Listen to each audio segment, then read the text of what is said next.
میر تقی میر کی غزل ہم پڑھ رہے ہیں، ایکسرسائز پہ ہم آ چکے ہیں۔ سوال نمبر 3 کی طرف بڑھتے ہیں۔ سوال نمبر 3 میں ہم سے پوچھا گیا ہے کہ کالم الف میں دیے گئے الفاظ کو کالم ب میں دیے گئے متعلقہ الفاظ سے ملائیں جن کا آپس میں تعلق ہو غزل کے ٹیکسٹ کے اکارڈنگ۔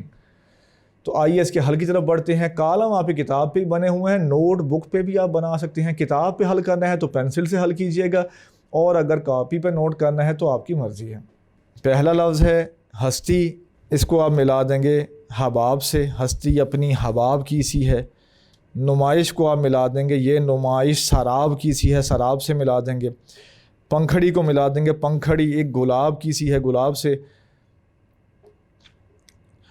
آنکھوں کو ملا دیں گے نیم باز سے، میر و نیم باز آنکھوں میں۔ حالت کو آپ ملا دیں گے، حالت اب اضطراب کی سی ہے، اضطراب سے ملائیں گے۔ پھر دل لفظ ہے، اس کو آپ ملا دیں گے کباب سے۔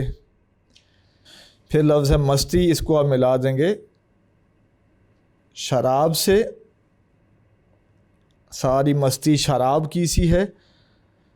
اور پھر آواز ہے تو میں جو بولا کہا کہ یہ آواز اسی خانہ خراب کی سی ہے، آواز کو ملا دیں گے خانہ خراب سے۔ اس سلسلے میں آپ نے یہ ملاحظہ کیا کہ اگر آپ کو غزل یاد ہے، غزل کو آپ نے اتنی دفعہ پڑھا ہوا ہے کہ وہ آپ کو ازبر ہو چکی ہے، تو یہ سوال اور دیگر سوال جو ہیں ان کو حل کرنے میں آپ کو مدد ملے گی۔ تو یہ آپ کے لیے ضروری ہے کہ چیپٹر ہو یا نظم ہو یا غزل ہو، اس کو بار بار پڑھیں تاکہ وہ آپ کو یاد ہو جائے۔ آئیے بڑھتے ہیں اس سے اگلے سوال کے حل کی طرف۔